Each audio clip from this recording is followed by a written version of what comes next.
Bismillahirrahmanirrahim. Welcome to our science class, and it's our third lecture from chapter 1, that is about three kingdoms from five kingdom system, and these are kingdom fungi, plantae, and animalia. The SLO that we will achieve through this lecture is this: first, describe the classification of living organisms and its importance, and we are on part 1, classification of living organisms. Let's revise the previous lesson first. Here, few words will appear on your screen one by one, and you have to name the kingdom it belong to. मैं आपके teacher को suggest करूंगी कि वो flash cards तैयार करें इन words के और आपको एक एक करके दिखाइए. स्टूडेंट्स एक एक करके अपना हैंड रेज करेंगे और इसको आंसर करेंगे. So the first word is bacteria. Just tell me where bacteria belongs to kingdom Monera or kingdom Protista. Well done. Bacteria belongs to kingdom Monera. Next word is amoeba. So, to which kingdom it's belong to? Yes, amoeba is the member of kingdom Protista. Next is prokaryotes. So, members of which kingdoms are prokaryotes? Yes, kingdom Monera. Next is unicellular. Whether the members of kingdom Monera or Protista are unicellular? Yes, both kingdoms possess the unicellular organisms. In which kingdom autotrophs are included? Well done. Both kingdoms have autotrophs. Heterotrophs. Again, both kingdoms have heterotrophs. Well done. आपने बहुत अच्छे से previous lecture attend किया है. Eukaryotes. It is the identification feature of kingdom Protista. Algae is an example of which kingdom? Yes, kingdom Protista. चलिए जी, ये तो आपने अपना लेसन अच्छे से रिवाइज कर लिया है. अब हम देखते हैं कि आप लेसन हम पढ़ने जा रहे हैं उसके बारे में कितना जानते हैं. पहले की तरह आपके सामने कुछ वर्ड्स आएंगे, आपने उससे सोचना है और बताना है कि ये वर्ड पर्टिकुलर किस किंगडम का हो सकता है.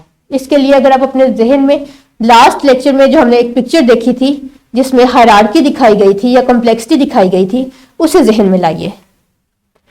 आपके ख्याल में किस किंगडम के मेंबर्स ऑटोट्रॉफ हो सकते हैं?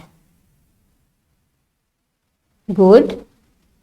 I will request your teacher कि वो रेलेवेंट आंसर्स को बोर्ड पे नोट डाउन करती जाए ताकि वो इन्हें अपने नेक्स्ट लेक्चर में या अपने आने वाले लेक्चर्स में इसके साथ लिंक कर सकें. हेटेरोट्रॉफ्स. Well done. मल्टीसेलुलर और यूनिसेलुलर, ये किस किंगडम का फीचर हो सकता है?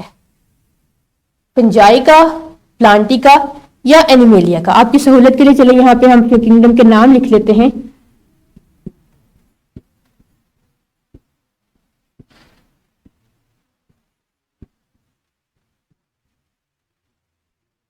ताकि आपको आइडेंटिफाई करने में आसानी रहे. चलिए जी, ये तो आपने बहुत अच्छे से बता दिया और यही हमारे आज का लेक्चर भी है जिसमें हम इन तीनों किंगडम्स के मेंबर्स को और इनके फीचर्स को स्टडी करेंगे. पहले हम ये देखते हैं कि क्या कुरान मजीद में हमें क्लासिफिकेशन के बारे में क्या रहनुमाई मिलती है.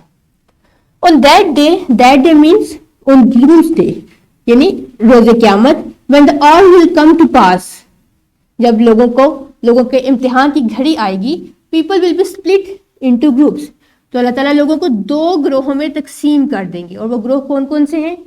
Those who believed and acted righteously will be placed in a garden, यानी जन्नत, and will be happy and jubilant. तो जिन लोगों ने नेक काम किए गए होंगे उन्हें जन्नत मिलेगी, ये होंगे नोबल पीपल. और दूसरा ग्रुप उन लोगों का होगा जो डिसबिलीवर्स होंगे, जो कि अल्लाह ताला पे ईमान नहीं लाते होंगे. And gave the lie to our signs, और अल्लाह ताला की निशानियों को झुटलाते होंगे. And to the encounter of the hereafter they will be arrange for chastisement. So ऐसे लोग जो अल्लाह ताला की नाफरमानी करेंगे उन्हें दोज़ख मिलेगी. सो ये होंगे डिसबिलीवर का ग्रुप. यहाँ पे भी आपने देखा कि अल्लाह ताला ने क्लासिफिकेशन फरमा दी, और इस क्लासिफिकेशन की क्या क्राइटेरिया था? नेक काम करना. जो लोग नेक काम करेंगे वो जन्नत में जाएंगे और जो लोग नेक काम नहीं करेंगे उन्हें दोज़ख मिलेगी। सो हमें कदम कदम पे कुरान मजीद से रहनुमाई मिलती है। सो हमारा फ़र्ज़ ये है कि हम कुरान मजीद पढ़ें, उस पर अमल करें, गौर व फिक्र करें, ताकि हम अपनी ज़िंदगी में बेहतरी ला सकें। चलिए स्टार्ट करते हैं। Kingdom fungi.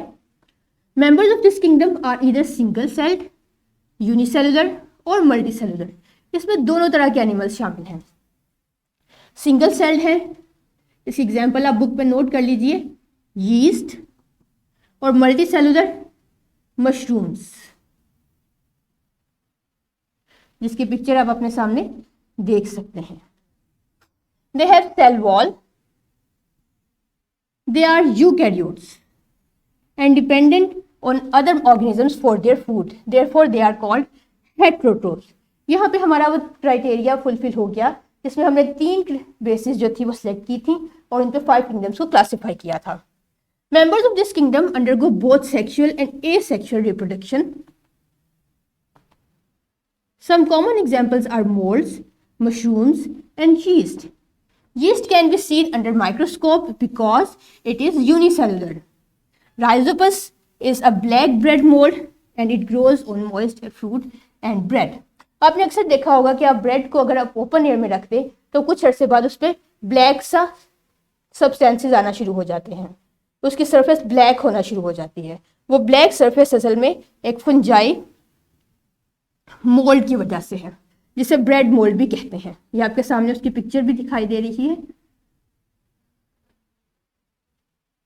चलिए जी, ये फंजाई का स्ट्रक्चर है, लॉन्ग फाइबर्स हैं इसमें, और इसकी सेल वॉल की प्रॉपर्टी ये है कि ये काइटिन की बनी होती है।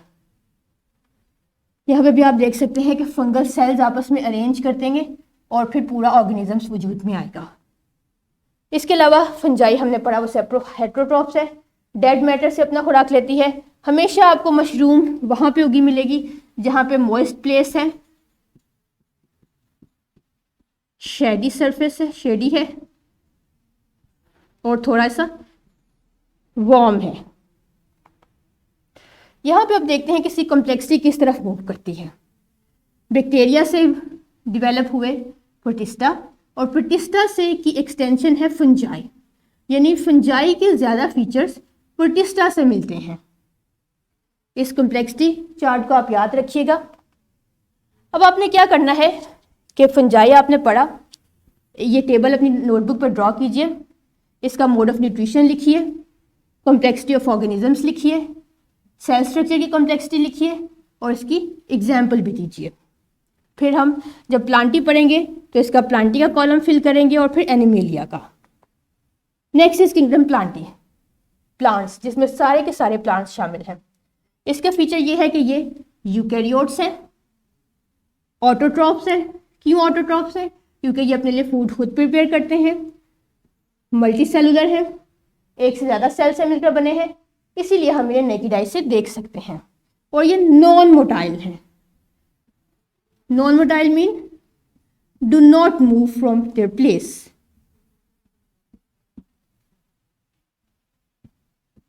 एक ही जगह पे ये कायम रहते हैं। All plants contain outer cell wall, इनमें भी सेल वॉल होती है, लेकिन फंजाई से इनका फर्क ये है कि इनकी सेल वॉल सेलुलोज से बनी होती है, जबकि फंजाई की सेल वॉल काइटिन की थी। They possess chlorophyll, that is why they are able to prepare their own food which helps make their food. They reproduce through both sexual and asexual modes, and both modes we will study in chapter 3. Some common examples are trees, bushes, herbs, grasses, ferns, mosses। ये तमाम पौधों की मुख्तलिफ types हैं। यहाँ पे ये एक लीफ है, लीफ के सेल्स, और फिर उनको जूम करके दिखाया गया है इनकी सेल वॉल। आप देख सकते हैं कि इनकी सेल वॉल में सेलुलोज मौजूद है, जबकि फंजाई के सेल वॉल में काइटिन मौजूद था। Next comes the kingdom animalia, जिसमें तमाम जानवर शामिल हैं, छोटे बड़े, पानी में रहने वाले, हवा में चलने वाले, सब कुछ। इसके फीचर्स ये हैं कि ये मल्टी सेलुलर हैं, that is why you can see them with naked eye. They are eukaryotes. Eukaryotes means they have well defined nucleus as well as their organelles are doubly membraned. Unlike plants, animal cell lacks cell wall. ये इनका main feature है जो कि इन्हें plant से differentiate करता है, इसलिए इनमें क्लोरोफिल नहीं होता। और जिस ऑर्गेनिज्म में क्लोरोफिल ना हो वो अपनी खुराक खुद प्रिपेयर नहीं कर सकते और वो हेट्रोट्रॉफ्स हैं। They can move around, so that's why they are motile and are motile. So it was all about kingdom Animalia. चलिए जी एक एक्टिविटी करते हैं। आपको कुछ फ्लैश कार्ड्स दिखाई दिए जाएंगे, आपने पहले की तरह इन्हें क्लासिफाई करना है इनके किंगडम्स में। So first one is a dolphin. आपने बताना है कि डॉल्फिन किस किंगडम का मेंबर है। अपनी कॉपी पे नोट डाउन करते जाइए। Next is a grasshopper. It look likes grass. Then comes a tree, a fragrant tree. And to which kingdom it belongs to? Either it is a tree or something else.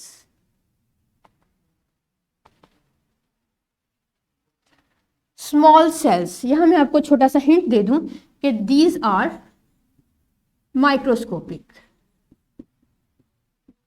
So identify कीजिए कि ये क्या हो सकता है। इसका मैं नाम आपको नहीं बताऊंगी, आप कंप्लीट कर लें फिर। A mosquito, a fern. So what is this? It's a mushroom. चलिए जी यहाँ पे आपका लेक्चर कंप्लीट होता है। अपने लेसन रिवाइज कर लेते हैं। इस चार्ट की मदद से आप इस चार्ट को अपनी नोटबुक में ड्रॉ भी कर सकते हैं। ऑर्गेनिजम्स की दो कैटेगरीज थी, प्रोकैरियोट्स और यूकैरियोट्स। प्रोकैरियोट्स सारे किंगडम मोनेरा में थे और यूकैरियोट्स की फर्दर टू कैटेगरीज थी, यूनिसेलुलर और multicellular. Unicellular organisms kingdom, eukaryotic unicellular organisms kingdom protista में थे। अब मल्टीसेलुलर ऑर्गेनिजम्स की अगेन टू कैटेगरीज हैं। एक कैटेगरी में सेल वॉल प्रेजेंट है और एक में नहीं है। तो जिसमें सेल वॉल नहीं है वो एनिमेलिया है और जिसमें सेल वॉल है उसकी अगेन टू कैटेगरीज हैं, फोटोट्रॉफिक और हेट्रोट्रॉफिक। फोटोट्रॉफिक प्लांटी और हेट्रोट्रॉफिक फंजाई। अगर आप यहाँ से इसके फीचर्स डिड्यूस करें तो क्या होगा कि plantae are phototrophic, have cell wall, multicellular, eukaryotic organisms. इस तरह आप क्या करें, आप हर एक का, हर किंगडम का को फीचर इसका सेंटेंस लिखिए। यानी monera are prokaryotic organisms, protista are unicellular and eukaryotic organisms, animalia lacks cell wall, are multicellular and eukaryotic organisms. इस तरह से आपको मेमोराइज करने में भी आसानी होगी और इसकी की बनाने में भी एग्जाम के पर्पज से आपके लिए आसानी होगी। Worksheet time. ये वर्कशीट आपकी टीचर आपको प्रोवाइड करेंगी, आपने इस वर्कशीट को सॉल्व करना है और रिटर्न करना है। चलिए जी अब आप क्या होमवर्क है, आपने MCQ नंबर 4 और 5 सॉल्व करना है।